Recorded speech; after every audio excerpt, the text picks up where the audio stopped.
Capítulo 11.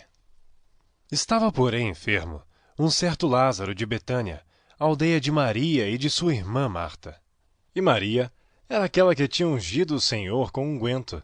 Ele tinha enxugado os pés com seus cabelos, cujo irmão Lázaro estava enfermo.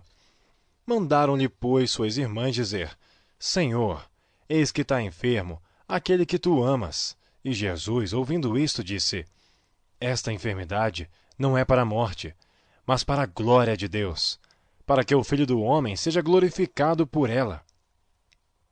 Ora, Jesus amava a Marta, e a sua irmã e a Lázaro. Ouvindo, pois, que estava enfermo, ficou ainda 2 dias no lugar onde estava. Depois disto, disse a seus discípulos: Vamos outra vez para a Judéia. Disseram-lhe os discípulos: Rabi, ainda agora os judeus procuravam apedrejar-te, e tornas para lá? Jesus respondeu: Não há 12 horas no dia. Se alguém andar de dia, não tropeça, porque vê a luz deste mundo. Mas se andar de noite, tropeça, porque nele não há luz. Assim falou, e depois disse-lhes: Lázaro, nosso amigo, dorme, mas vou despertá-lo do sono. Disseram, pois, os seus discípulos: Senhor, se dorme, estará salvo. Mas Jesus dizia isto da sua morte. Eles, porém, cuidavam que falava do repouso do sono. Então Jesus disse-lhes claramente: Lázaro está morto. E folgo por amor de vós, de que eu lá não estivesse, para que acrediteis, mas vamos ter com ele. Disse, pois, Tomé, chamado Dídimo, aos condiscípulos: Vamos nós também, para morrermos com ele. Chegando, pois, Jesus, achou que já havia 4 dias que estava na sepultura. Ora, Betânia distava de Jerusalém quase 15 estádios. E muitos dos judeus tinham ido consolar a Marta e a Maria acerca de seu irmão. Ouvindo, pois, Marta que Jesus vinha, saiu-lhe ao encontro. Maria, porém, ficou assentada em casa. Disse, pois, Marta a Jesus: Senhor, se tu estivesses aqui, meu irmão não teria morrido. Mas também, agora sei que tudo quanto pedirdes a Deus, Deus o concederá. Disse-lhe Jesus: Teu irmão há de ressuscitar. E disse-lhe Marta: Eu sei que há de ressuscitar, na ressurreição do último dia. Disse-lhe Jesus: Eu sou a ressurreição e a vida. Quem crê em mim, ainda que esteja morto, viverá. E todo aquele que vive e crê em mim, nunca morrerá. Crês tu isto? Disse-lhe ela: Sim, Senhor. Creio que tu és o Cristo, o Filho de Deus que havia de vir ao mundo. E dito isto, partiu. E chamou em segredo a Maria, sua irmã, dizendo: O Mestre está cá, e chama-te. Ela, ouvindo isto, levantou-se logo e foi ter com ele. Ainda Jesus não tinha chegado à aldeia, mas estava no lugar onde Marta o encontrara. Vendo, pois, os judeus que estavam com ela em casa e a consolavam, que Maria apressadamente se levantara e saíra, seguiram-na, dizendo: Vai ao sepulcro para chorar ali. Tendo, pois, Maria chegado onde Jesus estava, e vendo, lançou-se aos seus pés, dizendo-lhe: Senhor, se tu estivesses aqui, meu irmão não teria morrido. Jesus, pois, quando a viu chorar, e também chorando os judeus que com ela vinham, moveu-se muito em espírito, e perturbou-se.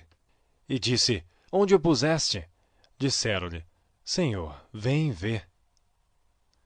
Jesus chorou. Disseram, pois, os judeus: Vede como o amava. E alguns deles disseram: Não podia ele, que abriu os olhos ao cego, fazer também com que este não morresse? Jesus, pois, movendo-se outra vez, muito em si mesmo, veio ao sepulcro. E era uma caverna, e tinha uma pedra posta sobre ela. Disse Jesus: Tirai a pedra. Marta, irmã do defunto, disse-lhe: Senhor, já cheira mal, porque é já de 4 dias. Disse-lhe Jesus: Não te hei dito que, se creres, verás a glória de Deus? Tiraram, pois, a pedra de onde o defunto jazia, e Jesus, levantando os olhos para cima, disse: Pai, graças te dou por me haveres ouvido.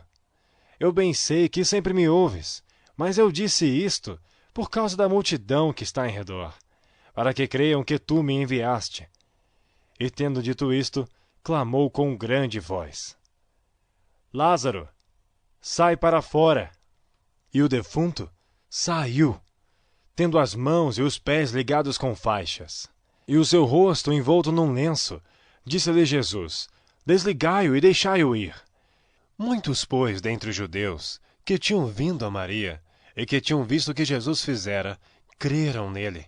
Mas alguns deles foram ter com os fariseus, e disseram-lhes o que Jesus tinha feito.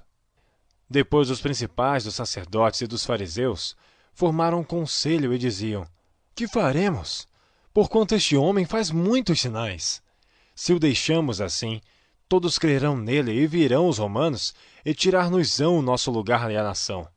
E Caifás, um deles que era sumo sacerdote naquele ano, lhes disse: Vós nada sabeis, nem considerais que nos convém que um homem morra pelo povo, e que não pereça toda a nação. Ora, ele não disse isto de si mesmo, mas sendo o sumo sacerdote naquele ano, profetizou que Jesus devia morrer pela nação. E não somente pela nação, mas também para reunir em um corpo os filhos de Deus que andavam dispersos. Desde aquele dia, pois, consultavam-se para o matarem. Jesus, pois, já não andava manifestamente entre os judeus, mas retirou-se dali para a terra junto do deserto, para uma cidade chamada Efraim. E ali ficou com seus discípulos. E estava próxima a Páscoa dos judeus, e muitos daquela região subiram a Jerusalém antes da Páscoa para se purificarem. Buscavam, pois, a Jesus, e diziam uns aos outros, estando no templo: Que vos parece? Não virá a festa? Ora, os principais dos sacerdotes e os fariseus tinham dado ordem para que, se alguém soubesse onde ele estava, o denunciasse, para o prenderem.